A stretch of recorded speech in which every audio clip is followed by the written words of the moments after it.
చంద్రబాబు నాయుడిని నమ్మి బాగుపడ్డవారు లేరని చరిత్ర చెబుతోంది. కమ్యూనిస్టులైనా, బీజేపీ అయినా, కాంగ్రెస్ అయినా చంద్రబాబునే మోయాలి. ఆయన ఎవ్వరినీ మోయడు. ఇప్పుడు చంద్రబాబు పల్లకి మోస్తున్న జనసేన అధినేత పవన్ కళ్యాణ్కు తత్వం అర్థమైందా? అందుకే తన ఆవేదనను రిపబ్లిక్ దినోత్సవ వేడుకల సాక్షిగా బయటపెట్టారా? పొత్తులపై అడ్డగోలుగా మాట్లాడుతున్న పవన్ ఎందుకు భరిస్తున్నారు? తనను వీధి కుక్క అని తిట్టిన పచ్చ పార్టీ నాయకులెవరు? పొత్తు ధర్మంపై పవన్ చేసిన కమెంట్స్ ఏంటో చూద్దాం.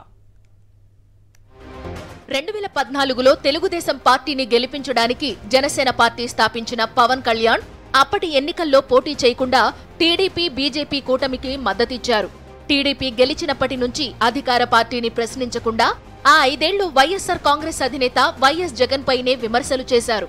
2019లో టీడీపీతో లోపాయికారి పొత్తు పెట్టుకుని ప్రభుత్వ వ్యతిరేక ఓట్లు చీల్చే విధంగా విడిగా పోటీ చేశారు. కానీ వైఎస్ జగన్ గాలిలో చంద్రబాబు సైకిల్ తునాతునకలైపోయింది. పవన్ గాజు గ్లాసు ఎటు కొట్టుకుపోయిందో ఎవరికీ తెలియలేదు. చంద్రబాబు ప్రతిపక్షంలోకి వెళ్లిపోయాక మళ్లీ ఆయన కోసమే పవన్ పనిచేస్తున్నాడు. బీజేపీని తిట్టిన నోటితోనే చంద్రబాబు సూచన మేరకు ఆ పార్టీతో పొత్తు పెట్టుకున్నారు. కానీ చంద్రబాబుతో కలిసి పోటీ చేస్తామని బహిరంగంగా ప్రకటించారు. ఇప్పుడేమో పొత్తు ధర్మాన్ని చంద్రబాబు పాటించడం లేదని తప్పుబడుతున్నారు. రిపబ్లిక్ డే దినోత్సవం సందర్భంగా జనసేన కార్యాలయంలో జాతీయ జెండా ఎగరేసిన పవన్ కళ్యాణ్ చంద్రబాబు తీరును విమర్శించారు. చంద్రబాబు పొత్తు ధర్మం పాటించడం లేదని తప్పుబట్టారు. తమకు చెప్పకుండానే సీట్ల సర్దుబాటు పూర్తి కాకుండానే టీడీపీ అభ్యర్థులను ప్రకటిస్తున్నారని అభ్యంతరం వ్యక్తం చేశారు. మండపేట, అరకు అభ్యర్థులను చంద్రబాబు ప్రకటించడాన్ని ఖండించారు. అలాగే జనసేన పోటీ చేస్తున్న సీట్లంటూ రాజోలు, రాజానగరం స్థానాల పేర్లను పవన్ ప్రకటించారు. టీడీపీ ప్రకటించిన 2 సీట్ల గురించి తమకు చెప్పలేదు గనుక ఇప్పుడు నేను కూడా మా పార్టీ పోటీ చేస్తున్న సీట్ల పేరు ప్రకటిస్తున్నట్లు జనసేన అని చెప్పారు. టీడీపీలోని కొందరు పొత్తుల విషయమై అడ్డగోలుగా మాట్లాడుతున్నా భరిస్తున్నానని, తనను వీధి కుక్క అని తిట్టినా సహిస్తున్నానని, సీఎం పదవిపై లోకేష్ మాట్లాడినా మౌనంగా ఉన్నానని పవన్ తనలోని ఆవేదనను వెళ్లగక్కారు. చంద్రబాబు వేస్తున్న బిస్కెట్లు తింటున్నందునే పవన్ ను టీడీపీ వాళ్లు వీధి కుక్క అని తిడుతున్నారేమో అనే కామెంట్స్ వినిపిస్తున్నాయి. ప్రశ్నించడానికే పార్టీ పెట్టానన్న పవన్ కళ్యాణ్ చంద్రబాబు సీఎం అయ్యాక ఆయన్ను ప్రశ్నించడం మానేసి వైఎస్ఆర్ కాంగ్రెస్ అధినేత జగన్నే ప్రశ్నించేవాడు. 2019లో వైఎస్ జగన్ ముఖ్యమంత్రి పదవిలోకి వచ్చినప్పటి నుంచి ఆయన పట్ల ఎంతో ద్వేషంతో విమర్శలు చేస్తున్నారు.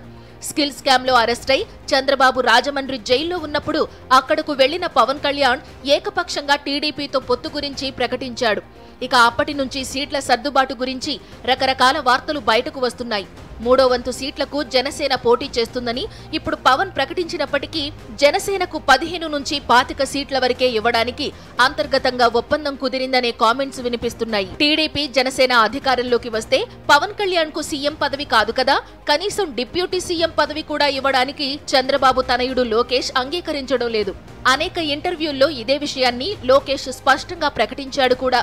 దీంతో కాపుకుల పెద్దలకు పవన్ కళ్యాణ్ తీరుపై కోపం వస్తోంది. అధికారంలో వాటా ఇవ్వనప్పుడు టీడీపీని ఎందుకు సమర్థించాలంటూ వారు జనసేనానిని ప్రశ్నిస్తున్నారు.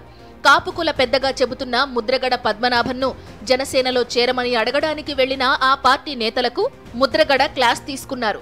జనసేనకు ఎన్ని సీట్లు ఇస్తున్నారు, కనీసం డిప్యూటీ సీఎం పదవి ఇస్తున్నారా వంటి ప్రశ్నలకు వారు నీళ్లు నమలడంతో కాపులకు అధికారంలో వాటా ఇవ్వనప్పుడు టీడీపీని ఎందుకు మొయ్యాలంటూ వారిని నిలదీశారు. కాపు సామాజిక వర్గం పెద్దల నుంచి వస్తున్న విమర్శలు, జనసేన నేతలు, క్యాడర్ నుంచి వస్తున్న ఒత్తిళ్లతో పవన్ ఒక రాజీ ఫార్ములా ప్రకారం ముందుకు సాగుతున్నారనే టాక్ నడుస్తోంది. ఆల్రెడీ జనసేనకు ఇచ్చే 15 నుంచి 25 సీట్లు ఖరారైనా ఆ జాబితాను రహస్యంగా ఉంచారని తెలుస్తోంది. ఆఖరు వరకు ఆ జాబితా రహస్యంగానే ఉంటుందని, ఈలోగా అటు చంద్రబాబు, ఇటు పవన్ కళ్యాణ్ తమ జాబితాలోని సీట్లను ఇలా ప్రకటించుకుంటూ వస్తారని తెలుస్తోంది. పవన్ కూడా చంద్రబాబు మీద కోపంతో ఇలా తమ పార్టీ పోటీ చేస్తున్న సీట్లను ప్రకటిస్తున్నారని జనసేన కేడర్ అనుకోవాలి. అలా వారి కోపాన్ని తగ్గిస్తూ తన మీద ఒత్తిడిని తట్టుకుంటూ చివరి వరకు అప్పుడప్పుడు ఇలా ప్రకటించుకుంటూ ఫైనల్ గా చంద్రబాబు ఇచ్చిన సీట్లను ప్రకటిస్తారేమో అంటూ జనసేన వర్గాలే అనుమానం వ్యక్తం చేస్తున్నాయి. మరోవైపు అసలు ఏనాడు నిజాయితీ రాజకీయాలు చేయని చంద్రబాబు ఇప్పుడు పొత్తు ధర్మాన్ని పాటిస్తారని పవన్ ఎలా అనుకుంటున్నారనే ప్రశ్నలు కూడా వినిపిస్తున్నాయి.